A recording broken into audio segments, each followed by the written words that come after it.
Welcome back to the Tuesday show. Rolling.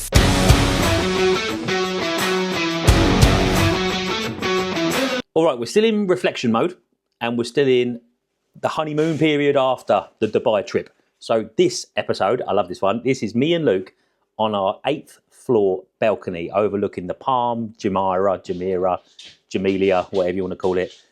And we're having a chat to talk about how we got there. And I don't mean what route we took from the North Terminal. I mean how we went from nothing on social media, built things up, coming from a place of poverty, coming from a place of a working class background, Luke from the valleys, me from the working class estates of Brighton, and how we put other people at the forefront of our mission. And it led us to a place where we can now earn very, very good money helping other people. When I say it like that, I find myself being able to pinch myself. What a thing, right? What a legacy. What a thing to say. I've built a career. I am building a career in which the nature that I've always had in me, and I'm not saying, oh, look at me, where's my halo, but helping other people is generating this world beyond belief. And it's not necessarily selfless, because there's nothing. Joey was right, there's no such thing as a selfless good deed. Friends fans, where are you? Anyway, it all comes down to putting your own oxygen mask on before you're helping others. I say that a lot. I can't be a role model for people if I'm not a success. I can't be an inspiration to people if I'm not doing the thing that I talk about. And Luke and I both sit down and we reflect and we go for a good 20 minutes on this. The Luke and Des Dubai experience. Let me know what you think. Roll it. If you're listening on the audio platforms, I do recommend you go to YouTube for this one because the view behind me is stunning. The sun is setting on the Palm. We have got an 8th floor balcony, apart from this silly wood metal bar up there, which we can't do anything about, you know, architecture. But it's just a gorgeous evening again. It's been about 28 degrees today, and I'm heading home tonight. But why not use this opportunity? We'll get Luke on, and we're just going to talk you through our journey. We're just going to have a chat. Let's go. So I thought what we'd do, me and Luke had a little chat before we come out here, knowing that we were going to film a podcast out here, and we didn't really share anything about any ideas or topic other than we wanted just to reflect on our journeys and the things we've done to get us here from a mindset point of view, I guess, really. What's been your take on us getting here? Do you remember the feeling it was when we decided, yeah, we're going to go to Dubai? We did it on like a week's notice, didn't we? Yeah, crazy to be fair. Like, just I've been to Dubai a few times, but to come here on business, it's always been a sort of dream of mine to do that, really. You know, there's other places as well, like New York and stuff like that, but it's always sort of been something that you thrive to do. Yeah, you always go away, you know. A lot of people go away for work, but this is our own business. Yeah. It's just a mad week. It's been crazy. It was, wasn't it? So we put the phone down on Wednesday and we booked the flights there and then. And it's just been a whirlwind, mate, isn't it? Yeah, it does. And this place is mental. The money that we've spent on the last 24 hours. Oh my God, don't. It's sickening, really. Yeah. It really is sickening. But yeah, we had a great time yesterday. We had a meeting. We can't really go into what that meeting was, but a really exciting meeting that we're going to help and change so many people's lives. And I know we keep saying that all the time, but this is, we have done over the last few months. Yeah. But this is going to take it to the next level. Yeah. Again and again and again and again. And it's just going to keep happening, isn't it? It's mental, isn't it? We Luke and I have been in contact with each other for the best part of, what, 18 months, something like that? You reached out to me, nearly 2 years. And we hadn't ever worked together. And we met up around July, August time with Jack and Tick Marketing with a view to work together. And it has led us to here, where we realised in working together, the three of us for the first time, we were a really good team.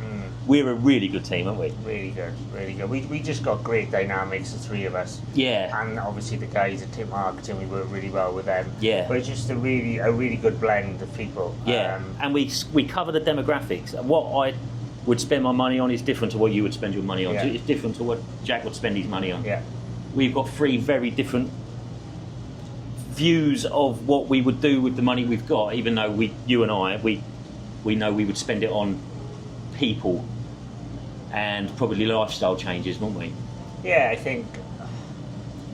Yeah, I don't know. I'm in a sort of position. I don't know where I want to live at the moment. Yeah. So I'm like, there's so many, but Mate, this is a great snapshot in time, isn't it? You are proper in limbo at the moment. Yeah, I'm proper in limbo. They're like I moved from Manchester because it was too cold, and to be honest, it was too expensive. Yeah. $2.5 grand for a flat up there a month, and it's like you come to places like this then, which is expensive to go out, but you can get apartments for £1 grand. Yeah. That is just as nice as my apartment in Manchester. So Yeah. it makes you think, God, and this place is just full of life. And I done a TikTok earlier, and it was, if you live somewhere like this, it makes you thrive towards your goals a bit quicker, because you're never going to be the richest person in the room. No. In Dubai, ever. There's a money energy here, isn't there? Yeah.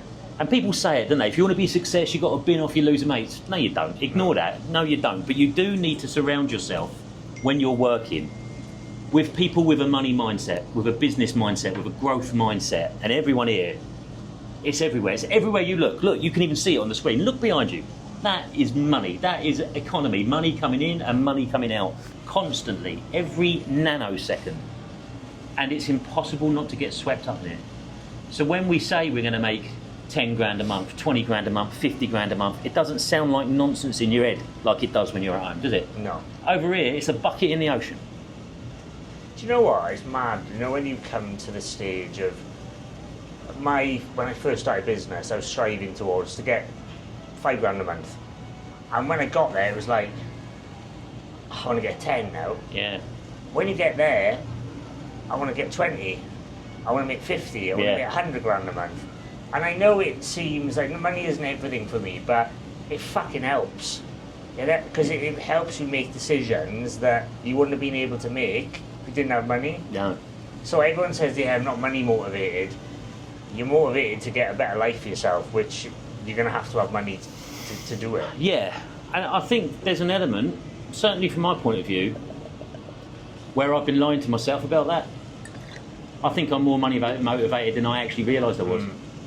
I think this antipathy that I felt towards the rich, to the people that are on those yachts, to the people that are driving the ridiculous cars where you can turn the volume up by waving your finger in front of the stereo. That's fucking mad, that was. I've just been jealous of those people. I'm almost certain of it. Yeah. And I do want that life. Yeah. I do want a car like that. That would be amazing to have a little car like that. You wouldn't be able to have a little car, Sorry, it wouldn't be a little car. You definitely wouldn't. I could have a little car, Yeah. but you couldn't. that's why I can't have a Lambo. It's going to take me half hour to get in it. But it's mental how our roads have led us here. Yeah. And we've done it from a place where helping people was our priority. And showing people what was achievable. And even Tick Marketing and Jack, everything that he's done to help people. The cohorts that he had got in, when you look at Ron and Gus and Chris and Jen, you look at Mike Claire, the cohort she's in, he didn't ask them for a penny. No. That takes a mindset to say, I'm going to get wealthy, I'm going to bring people with me, get them wealthy, and someone else is going to give us the money. And that's exactly what he's been able to do. Yeah. That is amazing. This is the biggest opportunity that we've ever had. Yeah, it is. We've had so many distractions, shiny penny syndrome. I've talked about this so many times. I get shiny penny syndrome, but I need to eliminate that, because I think if I can eliminate that, then you know where we go next from eating, like, you know. It's interesting, isn't it? Because I've banged on about diversifying multiple income streams. I built 6. The average millionaire has 6 or 7 income streams. And yeah, you're right. But what I've actually been doing, I've been spreading myself very thin across all of them, and it's been a plate spinning exercise. So it is going to be interesting to see the dynamic that shifts between us. Yeah. as we move into something that might take up more of our time on the day to Do day. you know what though? And you hate this word, passive income. Passive income. We're in the position that we can actually have passive income though as well. Yeah, we are. As in, like, our social media is monetized. Yeah. We get brand deals. But it took us years to get to this point. Years. Yeah, so if anyone watching this, it won't be passive income for No. years. No. But this is what you strive for, right? Yeah. So I think that with having them income streams though, which are passive, because we got people running them for us as well, you know, Yeah. social media managers and things like that. We're not that big time. I know I'm sitting here with sunglasses on. In Dubai. My eyes are so bloodshot from the night before last because I kept scratching it because they had something in it. It's not from alcohol, I swear. No, I was saying the 900 beers last night. It might be that. So I earn decent money from that, and I don't need to worry about the bills and things like that. I can fully focus on one thing. It is going to be scary. Yeah, it is. Very scary. It's a lot of pressure, but I think it's good pressure. It is, but it feels like we found the path now. It feels like we found the thing that's going to set us up for the long term, and then able to take money and invest it in other things Yeah. and have passive income in investments and all that. So looking back, and we're going to keep on top of the journey so we don't fall down on any of this, but looking back, what key thing do you think you've done over the last 3 to 4 years that's allowed you to keep going, allowed you to grow, and got you here? I think it's just desire and hard work. I think just kept me. I obsess a lot over my work and things like that, and I think that is something that kept me going. And the goals that I want to achieve, I haven't achieved any of the goals yet. Really, I've No. achieved a couple, but not the big ones that I have. So I think that for me, Well, like mum retiring and all that. Yeah. and just making my life where I want it to be. You know, at the moment I feel I'm in such a limbo with my personal life, Yeah. not my business life, my personal life. I just want to be somewhere settled as well. And I think You kind of want them aligned, don't you? yeah, that hard work and determination is what has got me through 100%. And people as well, you know, people, the ones, especially when you've got people believing in you and stuff like that, and you get messages saying, oh, thank you so much for what you've done and things like that. That's the things that really Yeah. drive me on. I think that's a really good one. Because in my head, I'm thinking believing in myself, believing in what we're doing is the right thing to do. But you're right, there's one thing to believe in it yourself, but the other in other people believing in you. Whether that's people like me, fellow TikTokers that you hadn't met probably, Yeah. whether that's your friends and family that are seeing what you're doing, whether that is people that you're helping. We have already changed so many lives, mate. Yeah. We have already changed it. And you and I are terrible at not recognising that, Yeah. or not even, or by kind of brushing that off as, yeah, I have, but I haven't felt that yet, so No. it doesn't count. You know, it's just not true. And I think we need to do more to celebrate what we are, what we do, Yeah. because we're here for a reason. We have been given this opportunity because, let's say it, mate, because we're fucking awesome. We're really good at what we do.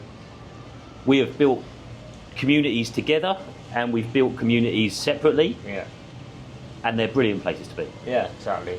They're full of, do you know what? All the people that are closest to us that have believed it. Do you know what?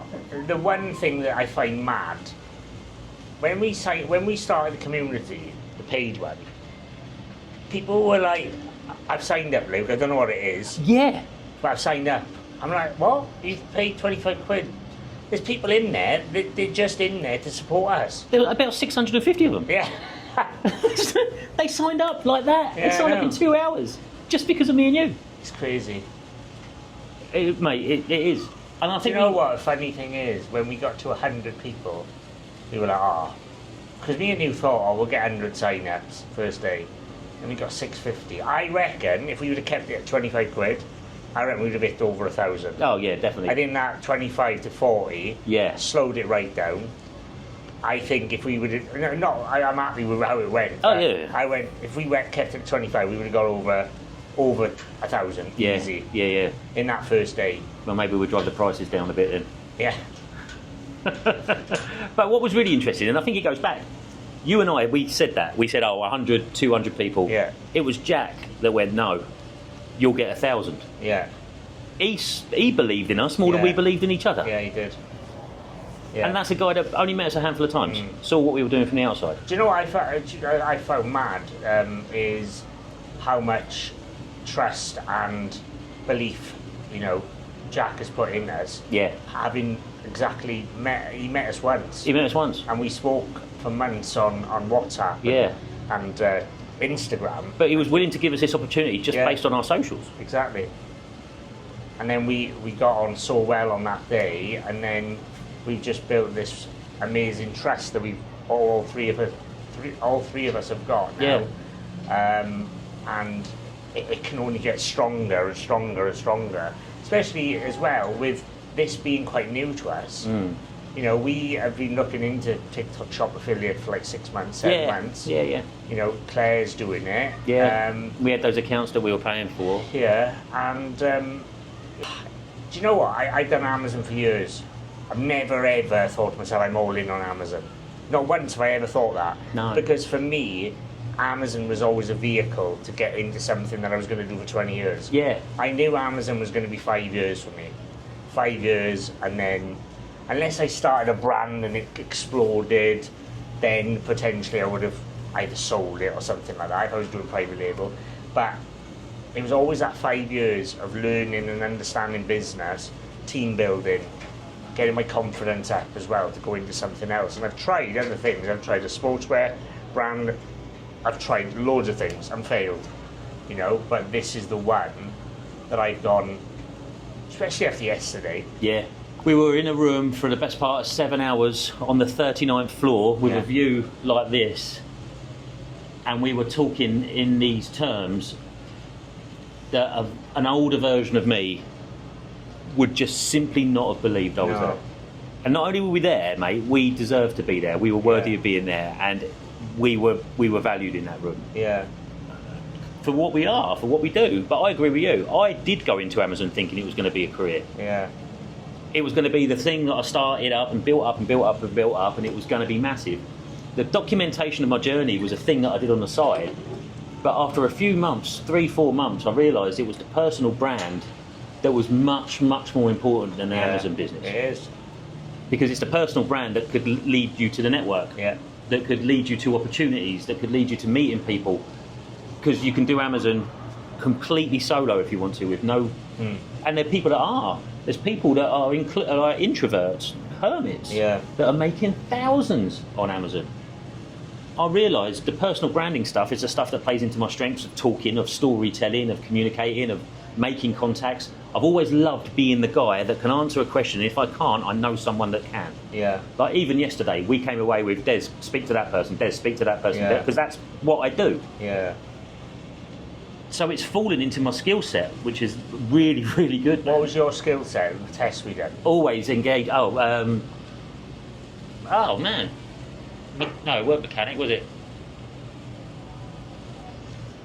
Balls. We did a talent questionnaire. Mine was creator. You came out of creator. Yeah, creator.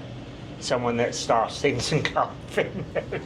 I was the one that gets in the middle. My ex-girlfriend said something about that.